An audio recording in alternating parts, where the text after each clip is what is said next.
ప్రభు నామానికి స్తోత్రములు. ప్రభునందు రక్షణ టీవీ యూట్యూబ్ ఛానల్ ప్రేక్షకులందరికీ మన ప్రభువును రక్షకుడైన యేసయ్య పరిశుద్ధ నామములో శుభాలు తెలియచేస్తూ ఉన్నాం. దేవుని బిడ్డలారా, మనమందరం కూడా మరొకసారి దేవుని వాక్యాన్ని ధ్యానం చేయడానికి పరిశుద్ధాత్మ దేవుడు మనకి మంచి సమయం దయచేసి ఉన్నారు. ఉదయకాల సమయమందు దేవుని వాక్యాన్ని ధ్యానం చేద్దాం. అందరూ బాగున్నారా? మనమందరము కూడా దేవుని మహింపరచుట మనకెంతో ఆశీర్వాదకరం. వాక్య భాగాన్ని చదువుకుందాం. హెబ్రీ పత్రిక 12వ అధ్యాయము 1-2 వచనాలు. ఇంత గొప్ప సాక్షి సమూహము మేఘం వలె మనలను ఆవరించినందున మనము కూడా ప్రతి భారమును సులువుగా చిక్కులు పెట్టు పాపమును విడిచిపెట్టి విశ్వాసమున కర్తయు దాని కొనసాగించువాడనైన యేసు వైపు చూస్తూ మన ఎదుట ఉంచబడిన పందెములో ఓపికతో పరిగెత్తుదము. ఆయన తన ఎదుట ఉంచబడిన ఆనందము కొరకై అవమానము నిర్లక్ష్య పెట్టి సిలువను సహించి దేవుని సింహాసనం యొక్క కుడి పార్శ్వమున ఆసీనుడై ఉన్నాడు. చిన్న ప్రార్థన. మహోన్నతుడవు పరిశుద్ధుడైన తండ్రి, ఉదయకాల సమయమందు నీ నామమును బట్టి మరోసారి ప్రార్థన చేస్తున్నాము. దేవా, నీ ఆశీర్వాదాలతో మమ్మల్ని బలపరుస్తూ అనేక విషయాలు మమ్మల్ని హృదయాల్లోనికి మీ మాటలు చొరబడినట్లుగా కృప చూపించు దేవా, నీకు వందనాలు. ఇనుటి వలన విశ్వాసము కలిగినని వాక్యం బోధిస్తుంది కనుక ఉదయకాల సమయమందు భక్తుడైన పౌలు గారి ద్వారా రాయబడిన మాటలు మరొకసారి ధ్యానం చేస్తున్నాం. ప్రభువా, ప్రతి వారు కూడా నీ వాక్యాన్ని విని ఆశీర్వాదాలు పొందారుగా సిద్ధపరచు దేవా, నీకు స్తోత్రాలు. మానవ జీవితంలో ప్రభువా, ఏదైతే ఉత్తమమైనదో గుర్తెరిగి నీ నామమును బట్టి విశ్వాసంలో సాగిపోయే మనసు ప్రతి వారికి దయచేయండి. నీ దాసును ప్రార్థన ప్రతిఫలం ఇచ్చి అయా, నీ సిలువ సాటును మరుగు చేసి నీ మాటలు మేము మా ప్రభువా మాట్లాడుతున్నప్పుడు మాలో మీరుండి నా నీ నోటు పూర్వగా వాడుకొని ప్రభువా మేమందరము కూడా నీ వాక్యంలో ధ్యానించుచు స్తుతించి ఆరాధించే అవకాశం కలుగు చేయండి. ఈ దాసును ప్రార్థన ప్రతిఫలం దయచేయమని, ఈ వాక్యం వింటున్న బిడ్డలందరినీ దీవించమని మా ప్రభువును మా రక్షకుడైన యేసయ్య పరిశుద్ధ నామములో ప్రార్థించి వేడుకొనుచున్నాను పరమ తండ్రి. ఆమేన్, ఆమేన్. హల్లెలూయా. ప్రభునందు దేవుని బిడ్డలారా, ఈ వచ్చిన భాగం మనకు చక్కటి విషయాలు తెలియచేస్తున్నది. అపోస్తలుడు పౌలు గారు ఎంతో గొప్ప సువార్త పరిచర్య చేసి సంఘములను కట్టి ప్రార్థనా యోధులుగా సిద్ధపరిచి ప్రతి క్రైస్తవుడు దేవుని ఎదుట బహుమానం పొందడానికి పరిగెత్తాలి అనే విషయాన్ని ఇక్కడ మనకు తెలియచేస్తున్నాడు. బహుమానము పొందటం అనగా దేవుని ద్వారా ఆశీర్వాదాలు పొందటం మనకెంతో దీవెనకరం. చూడండి, ఇక్కడ ఏమంటాడంటే, యేసు వైపు చూసుచు మన ఎదుట ఉంచబడిన పందెములో ఓపికతో పరిగెత్తుదము. పరిగెత్తడం అంటే ఆతృత. పరిగెత్తడం అంటే దేవుని సన్నిధిలో ఎల్లప్పుడూ కూడా వేగరపడుతూ దేవుని యొక్క మాటల కొరకు, దేవుని యొక్క కార్యముల కొరకు ఆసక్తితో ముందుకు సాగిపోవటమే పరిగెత్తుట. దేనికోసం పరిగెత్తుదాం అంటున్నాడంటే, బహుమానము కొరకు మనము పరిగెత్తవలసిన వారిగా ఉన్నాం. దేవుని యొక్క సన్నిధిలో మనము ఎల్లప్పుడూ కూడా విశ్వాసములో ఎదుగుచు, చూడండి అంటున్నాడు, అవమానం నిర్లక్ష్య పెట్టి యేసు ప్రభువారు సిలువను సహించి దేవుని యొక్క కుడిపార్శ్వమున ఆశ్రుడై ఉన్నాడు. ఈ లోకంలో ఆయన 3.5 సంవత్సరాలు స్వార్థ పరిచర్య చేసి అనేకులకు వాక్య భాగాన్ని అందించి అనేకులకు తన మహిమలను, అద్భుతమైన కార్యాలను, దేవుని యొక్క సన్నిధిలో అనేకమైన విషయాలు బోధించిన తర్వాత ఆయన తన మార్గాన్ని సిద్ధపరచుకొని వెళ్ళిపోతున్న సమయాలు అంటున్నాడు, నేనే రీతిగా సిలువను సహించి దేవుని సన్నిధికి చేరుతున్నాను, అలాగే మీరు కూడా నా దగ్గరకు చేరాలి. అది ఆయన ఉద్దేశం. అంటే దేవుని కొరకు మనము పరిగెత్తవలసిన వారంగా ఉన్నాం. పరిశుద్ధ గ్రంథం మనకు అనేక విషయాలు తెలియచేస్తుంది. మనం పరిగెత్తడం అంటే, లోకంలో చాలా మంది లోక సంబంధమైన ఆహ్లాద కొరకు పరిగెత్తుతుంటారు, విందు భోజనాల కొరకు పరిగెత్తుతుంటారు, లోక సంబంధమైన సంతోషకరమైన స్థలాలకు పరిగెత్తుతుంటారు. కానీ దేవుని సన్నిధికి పరిగెత్తాల్సిన ఆలోచన ఉండదు. దేవుని సన్నిధి అంటే నిర్లక్ష్యం. ఆదివారం అని తెలుసు, ఆరాధన ఉందని తెలుసు, సమయం కూడా తెలుసు, కానీ మన సమయం వేరుగా ఉంటుంది, దేవుని సన్నిధి వేరుగా ఉంటుంది. కాబట్టి దేని కొరకు మనం పరిగెత్తుతున్నాం భూలోకంలో అనేకమైన విషయాలు మనం జ్ఞాపకం చేసుకోవచ్చు. వ్యక్తిగతంగా నీవు ఏ విషయంలో దేవునికి ప్రాధాన్యత ఇవ్వగలుగుతున్నావు అని అనుకుంటూ ఉంటాం. దేవుడు మా మాట వినట్లేదు, మా ప్రార్థన జవాబు జరగట్లేదు, అనేక సమయాల్లో సన్నిధికి వెళ్ళారు కానీ నాకే సంతోషం లేదని చెప్తూ ఉంటాం. కారణం ఏంటంటే దేని విషయంలో ముందుకు సాగుతున్నావు అనేది తెలియదు. లోకాశల కొరకు, లోక సంబంధ మనుషులకు మాటల కొరకు, లోక సంబంధ స్నేహితుల కొరకు పరిగెత్తున్నావు, కానీ దేవుని సన్నిధిని కనిపెట్టలేకపోతున్నావు, పరిగెత్తలేకపోతున్నావు. అందుకని అంటున్నాడు పౌలు గారు, మనము దేవుని సన్నిధిలో పరిగెత్తవలసిన వారంగా ఉన్నాం. దైవ గ్రంథం గమనించినట్లయితే కొరింథీ రాసిన మొదటి పత్రిక 9వ అధ్యాయము 23వ వచనం అంటున్నాడు, చక్కటి మాట వాక్యము తెలియచేయబడుతుంది. మరియు నేను సువార్తలో వారితో పాలువారొకటికై దాని కొరకే సమస్తము చేయుచున్నాను. పందెమందు పరిగెత్తు వారందరూ పరిగెత్తుదురు గాని ఒక్కడే బహుమానం పొందునని మీకు తెలియదా? అటువలే మీరు బహుమానం పొందినట్లుగా పరిగెత్తుడి. బహుమానము కొరకు పందెంలో పరిగెత్తుతుంటాం లోకరీతిగా. ఆ పరుగు పందాల్లో చాలా మంది అన్ని దేశాల నుండి కానీ అనేక ప్రాంతాల నుండి కూడా వచ్చి నియమం ప్రకారంగా పరిగెత్తవలసిన విధానం వారికి ఉంటుంది.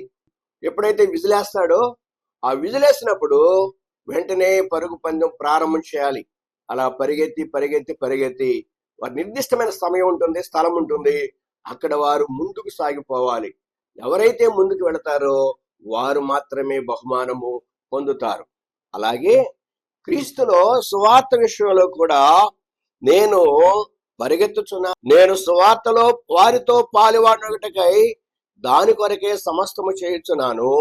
పందెమందు పరిగెత్తు వారందరూ పరిగెత్తుదురు గాని ఒక్కడే బహుమానం పొందునని మీకు తెలియదా? అటువలే మీరు బహుమానం పొందినట్లుగా పరిగెత్తుడి.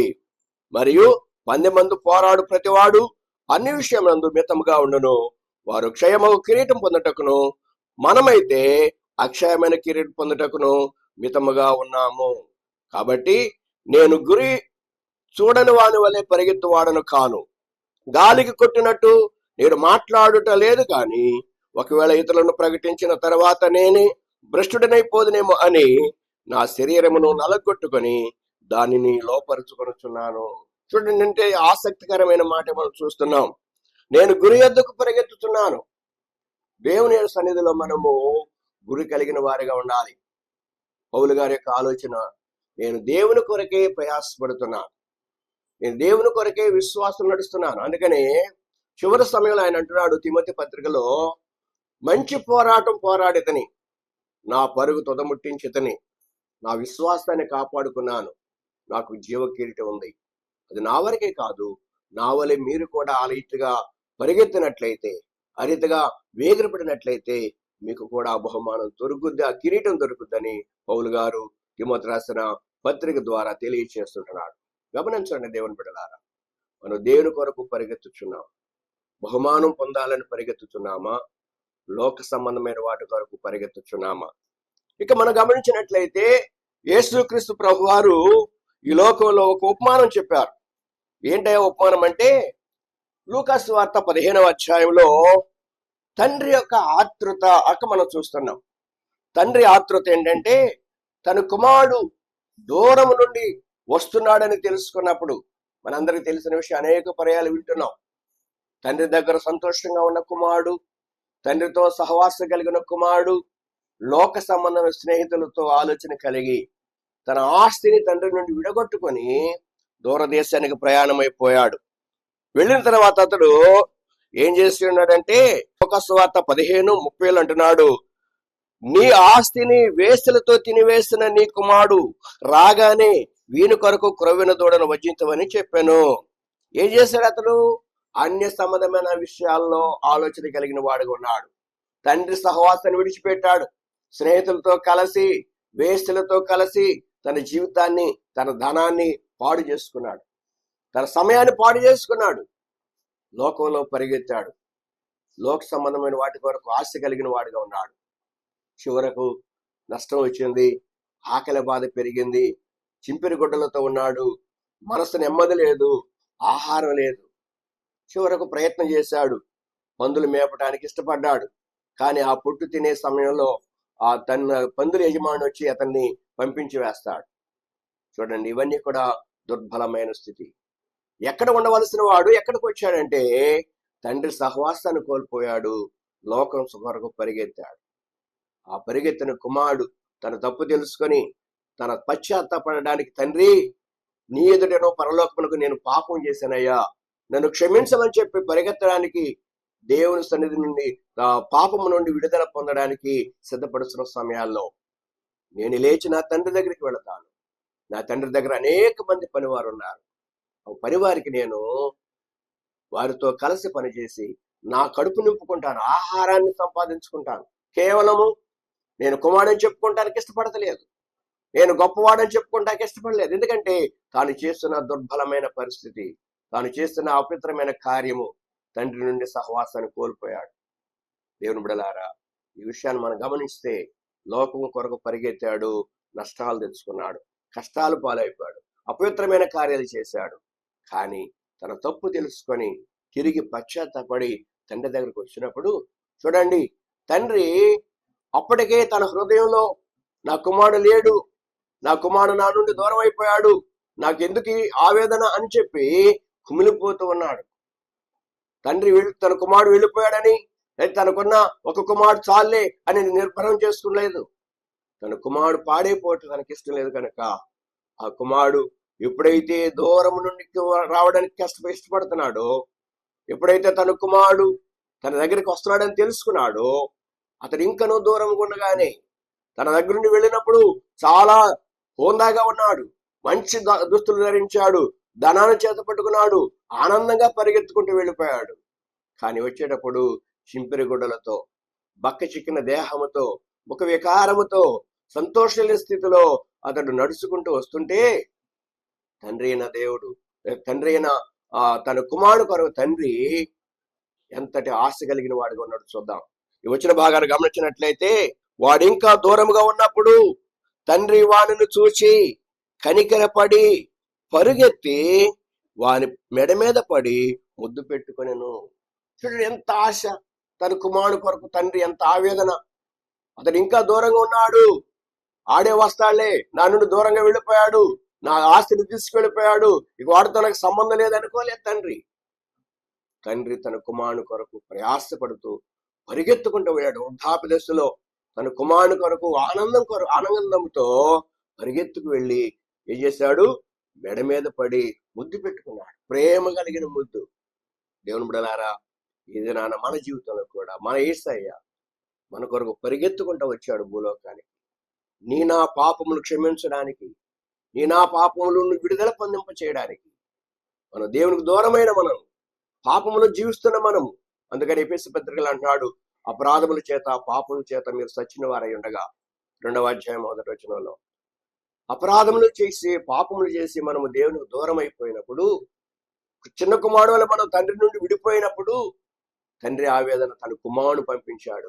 ఆ కుమారుడు మన కొరకు పరిగెత్తుకు వచ్చాడు.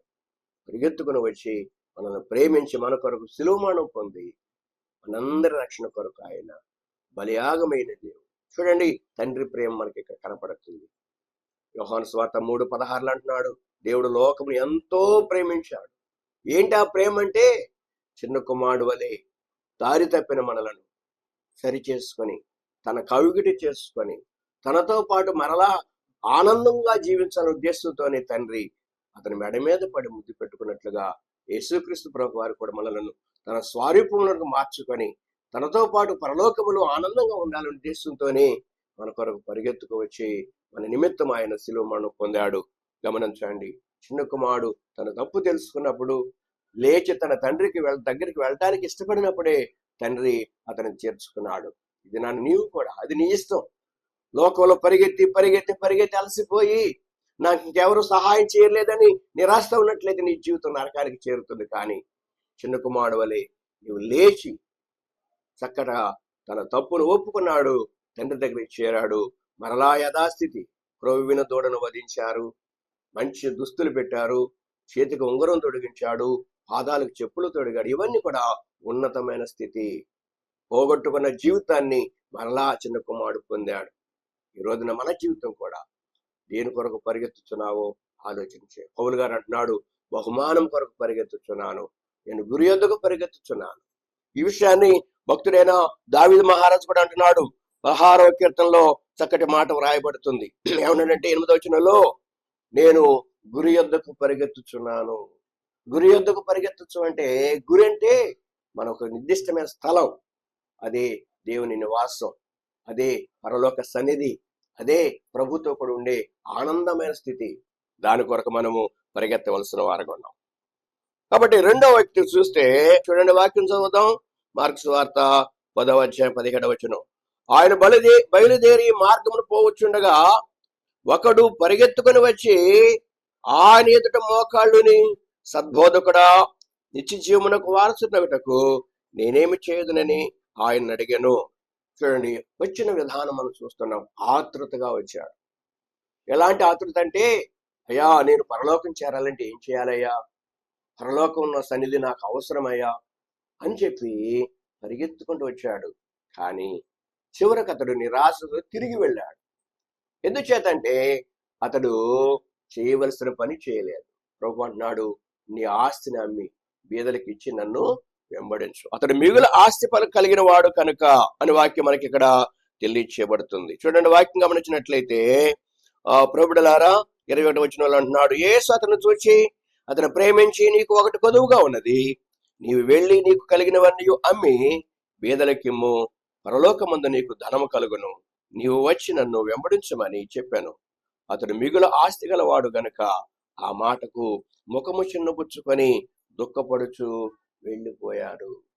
వచ్చినప్పుడు మాత్రం చాలా ఆస్తిగా వచ్చాడు, ఆనందంగా వచ్చాడు, ఆతృతగా వచ్చాడు. కానీ చివరకు దేవుని యొక్క సన్నిధి నుండి బయటికి వెళ్ళిపోయాడు. ఎందుకని తనకి ఇష్టం లేదు. లోక సంబంధంగా తన ఆశ, ఆతృత, ఆసక్తి ఏంటంటే ధనం. అతడు ధనం నమ్ముకున్నాడు. ఆ ధనం వల్ల అతడు మిగుల ముఖం చిన్నబుచ్చుకున్నాడు, వ్యసన పడుతూ వెళ్ళిపోయాడు.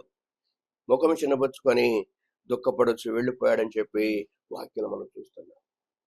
మనం ఎక్కడ ఏ విషయంలో మనము మరి పరిగెత్తగలుగుతున్నాం, ఏ విషయంలో మనము ఆతృత కలిగిన వారిగా ఉన్నాం. ఈ లోకంలో చాలా మంది ధనవంతుడి వలె ప్రారంభ శౌరత్వం లాగా దేవుని సన్నిధి కంటే ఎంతో ఆర్భాటంగా వస్తారు. కానీ వాక్యం చెప్పినప్పుడు నీ పాపములు ఒప్పుకో, ఇక నుండి ఆ పాపం చేయవద్దని ప్రభు సెలవిచ్చిన మాట జ్ఞాపం చేస్తే వారికి చాలా బాధాకరం. లోకం నేను ఒక్కదాన్నే పాపం చేస్తున్నానా, నేను ఒక్కడనే పాపం చేస్తున్నానా అని ఇతరులను గురించి ఆలోచించేస్తారు. కానీ తన ఆలోచన, అయ్యో నేను చేస్తున్న తప్పే అని చెప్పి ఒప్పుకొని చిన్న కుమారుడు వలె దేవుని సన్నిధికి రావడానికి ఇష్టపడడం చాలా మంది జీవితాల్లో జరుగుతుంది. ప్రభులారా, ఈ వ్యక్తి కూడా అలాంటి వాడే. ధనం కొరకు ఆలోచన చేశాడు తప్ప దేవుని రాజ్యం కొరకు ఆలోచన చేయలేదు. ధనం నమ్ముకున్న వాడు పాడైపోనని వాక్యం చూస్తున్నాం. కాబట్టి దేవుని బిడ్డలారా, ఈ ధనవంతుడు పరిగెత్తినది వృధా. ఆ పరిగెత్తి వచ్చాడే కానీ సంతోషం లేదు. చివరకు నిరాశతో వెళ్ళిపోయాడు. రాజులు 2వ గ్రంథం 5వ అధ్యాయం 20వ వచనం. దైవ సేవకుకు శిష్యర్కంలో చేరిన వ్యక్తి గెహాజీ. గెహాజీ కూడా దైవజనుడైన ఎలీషా దగ్గర చక్కటి పరిచర్య కలిగిన వాడుగా ఉన్నాడు, మంచివాడిగా ఉన్నాడు, చక్కటి ఆలోచన పరుడుగా ఉన్నాడు. అనేక మంది అతని దగ్గరికి వచ్చినప్పుడు ఆ విషయాన్ని తెలియచేస్తూ, అయ్యా నేను నీకు సేవకుడుగాను, నీ మాట వినువాడుగా ఉన్నాను అని చెప్పి ఎంతో ఆసక్తిగా పనిచేసేవాడు. కానీ తన హృదయంలో పాపము చేరింది. ఒక దినాన నయమాను తన రోగం విషయమై దైవజనుడి దగ్గరికి వచ్చాడు, మాట్లాడాడు. ఆయన చెప్పినట్లుగా విలువైన వస్తువులు తీసుకొచ్చాడు. 7 మార్లు స్నానం చేయమంటే స్నానం చేశాడు. విలువైన జీవితం పొందాడు, శ్రేష్టమైన ఆరోగ్యం పొందాడు. తిరిగి మరలా తను తీసుకొచ్చిన ధనాన్ని తీసుకెళ్ళిపోతున్నాడు. ఈ సమయంలో తన హృదయము ఆలోచన కలిగింది. గెహాజీ అనుకుంటున్నాడు, నా దైవజనుడు ఎందుకు ఇంత విలువైన వస్తువులు తీసుకొస్తే పంపించేస్తున్నాడు, కాబట్టి ఆ ధనం మీద నేను తీసుకుంటాను అనే ఆలోచనతో. చూడండి, వాక్యం చూస్తే నయమానును కలుసుకున్నట్టుగా పోవచ్చుండగా నయమాను తన వెనుక నుండి పరుగున వచ్చుచున్న వానిని చూచి తన రథం మీద నుండి దిగి వాడిని ఎదుర్కొని క్షేమమా అని అడిగాను. పరుగున పరిగెత్తున్నాడు. రథం ఏమైతే చాలా స్పీడ్కి వెళ్ళిపోద్ది, గుర్రాలు కాబట్టి చాలా స్పీడ్కి వెళ్ళిపోతున్నాయి. తన ఆతృత అలాంటిది. అయ్యో పోగొట్టుకుంటున్నామేమో, ఆ ధనాన్ని పోతుంది, ఆ వస్త్రాలు పోతున్నాయి, బంగారం పోతుందని చెప్పి లోకములో పరిగెత్తుచున్నాడు. పరిగెత్తి పరిగెత్తి ఏం తీసుకొచ్చాడంటే చివరకు ఆ నయమాను అతను చెప్పినట్లుగా అక్కడ అబద్ధం చెబుతున్నాడు. ఏమని?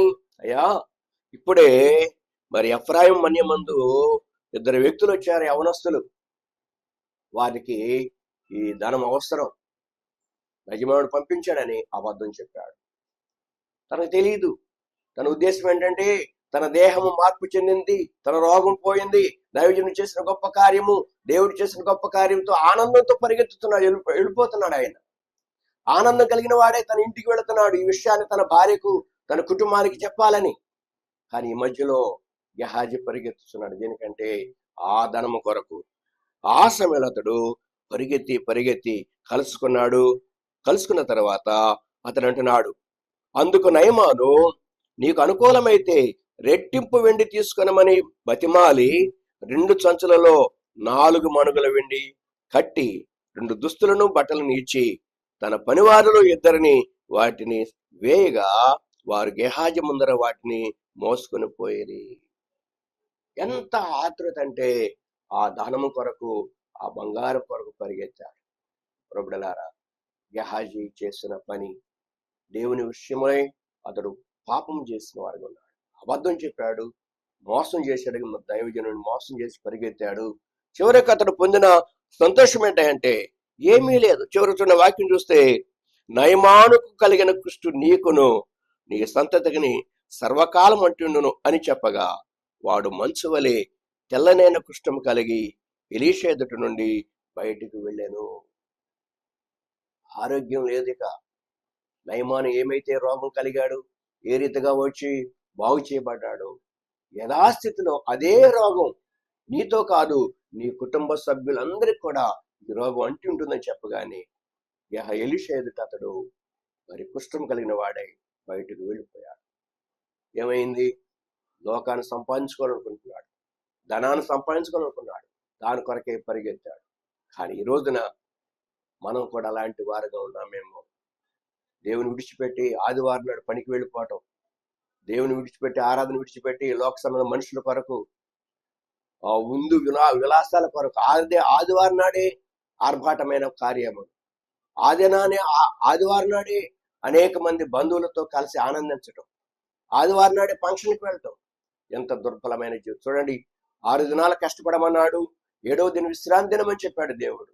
కానీ మనమైతే దేవుని మాట విడిచిపెట్టి, దేవుని కార్యాన్ని విడిచిపెట్టి, ఆరాధన విడిచిపెట్టి లోకంలో పరిగెత్తుచున్నాం. గెహాజీ కూడా అలాంటి వాడే. శిష్యుడిగా ఉండి కూడా చివరకు నయమాను ఇస్తున్న ధనం కొరకు ఆశపడి పరిగెత్తుకు వెళ్ళి ధనాన్ని తీసుకొచ్చాడే కానీ ప్రయోజనం లేదు.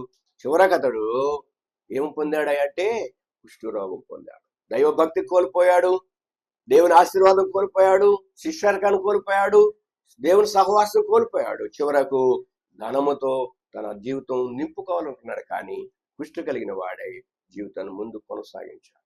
అక్కడ చూడండి, అతను దాచిపెట్టిన ఆ 2 సేవకులు తీసుకొచ్చిన ధనం ఏమైనా తీసుకెళ్ళాడా? లేదు. అవి ఆ మెట్ల దగ్గరే ఉండిపోయినాయి. ఆ మెట్ల దగ్గరే వదిలిపెట్టి ఎలీషా ఎదుటి నుండి అతడు బయటికి వెళ్ళాను. ఏమీ తీసుకుపోలేదు. ఈ రోజున మన జీవితం కూడా ఆలోచన చేస్తే, దేవుని కొరకు పరిగెత్తుతున్నావా? లోకంలో ధనం కొరకు పరిగెత్తుతున్నావా? ప్రభు నిన్ను దీవించాలని తన కుమారుని లోకాన్ని పంపించి, తప్పిపోయిన కుమారుడు తన పాపాన్ని విడిచిపెట్టి ఏ రీతిగా దగ్గరకు వచ్చాడు, అతని కొరకు ఆ తండ్రి పరిగెత్తుకొచ్చి మెడ మీద పడి ముద్దు పెట్టుకొని అతని విలువైన జీవితాన్ని సంపాదించాడు, ప్రసాదించాడు. మరి మన జీవితం కూడా తప్పిపోయిన కుమారుని వలె లోకంలో పరిగెత్తిన మనము నశించడానికి ఇష్టం లేక మన కొరకు పరిగెత్తుకొచ్చిన ప్రభు దగ్గరికి చేరి ఆశీర్వాదాలు పొందుదాం. లోకం కొరకు పరిగెత్తిన గెహాజీ తన జీవితంలో నష్టపోయి కష్టాల పాలైపోయాడు, ప్రార్థనా జీవితం కోల్పోయాడు, చివరకు కుష్ఠరోగంతో జీవించాడు. అటువలే మన జీవితంలో కూడదని దేవగ్రంథం చెప్తుంది. మూడో వ్యక్తిగా ధనవంతుడు. కేవలం ఆశ అయితే ఉన్నది, నేను యేసయ్య దగ్గరికి వెళ్ళి నిత్యరాజ్యం చేరాలనుకున్నాను, కానీ తన ధనాన్ని బట్టి అతడు వెనుక వెళ్ళిపోయాడు, ముఖము చిన్నబుచ్చుకొని వెళ్ళిపోయాడు. దేవుని బిడ్డలారా, ఒక క్రైస్తవుడిగా దేవుని సన్నిధిలో మన జీవితం ఎలాంటిది? దేని కొరకు పరిగెత్తుతున్నాం? ఏ బహుమానం పొందుతున్నాం? పౌలు గారైతే మంచి పోరాటం పోరాడి మంచి కిరీటం పొందడానికి పరిగెత్తాడు, విలువైన జీవితం. గురు యొద్దకు పరిగెత్తాడు, విలువైన జీవితం జీవించాడు. క్రైస్తవులుగా మనమందరం కూడా అట్టి పరుగులు. అందుకని ఓపికతో పరిగెత్తుదము. విశ్వాసం కర్తవ్యాన్ని కొనసాగించేవాడని నేను యేసు వైపు చూచు మన ఎదుట ఉంచబడిన పందె ప్రాంగములో ఓపికతో పరిగెత్తి బహుమానం పొంది దైవాశీర్వాదాలు పొందుదాం. దేవుడి చిన్న మాటలు మన కొరకు దీవించునుగాక. ఆమేన్. ప్రార్థన. సర్వశక్తి గల తండ్రి, మహోన్నతుడమైన దేవానికి వందనాలు. ఈ లోకంలో మా జీవితాలు, మా పరుగు ఎటు వెళుతుంది? దేని కొరకు మనం ప్రయాసపడుతున్నాం? దైవ గ్రంథం అనేక మంది భక్తుల యొక్క జీవితాలను మేము జ్ఞాపకం చేసుకుంటున్నాం. ప్రభు, ఈ రోజున పౌలు గారి వల్ల మా విశ్వాస పరుగులో అయా బహుమానం పొందే వారిగా ఉంటున్నామా? గెహాజీ వలె లోకములో పాపంలో జీవించి నిత్య నరకానికి చేరే వారిగా ఉంటున్నామా? ఆ రీతిగా మా జీవితంలో ఉండకూడదని మీరు బోధించారు. ఈ గ్రంథంలో రాసి ఉన్నారుగా, వాటి చదువుతున్నాము, ధ్యానం చేస్తున్నాం. మా పరుగు ఎటు, మేము ఎటు పరిగెత్తుతున్నాం, మా గురి ఎటు ఉంది అనేది మేము ఆలోచన చేసుకుంటూ ఎల్లప్పుడూ ప్రభు మీ రక్షణ మార్గంలో మీ సన్నిధిలో మేము ఆసక్తి కలిగి జీవించే వారముగా నిత్య రాజ్యంలో బహుమానం పొందే వారికి సిద్ధపరచమని, రక్షణ వార్త వాక్యం ఉంటున్న బిడ్డలందరూ వారి కుటుంబాలను, వారి సహోదరులను, వారి యొక్క ప్రతి అవసరతను మీరు తీర్చి వారి కుటుంబాల రక్షణ భాగ్యం కలుగు చేసి నీ కృపలో దీవించమని, అల్పుడను ఎన్నికలైన వాడిని సేవకును ప్రార్థనకు ప్రతిఫలం ఇచ్చి అందరిని మరోసారి దీవించి కాపాడమని మా రక్షకుడైన యేసు నామములో ప్రార్థించి వేడుకొనుచున్నాను పరమ తండ్రి. ఆమేన్. ఆమేన్. హల్లెలూయా.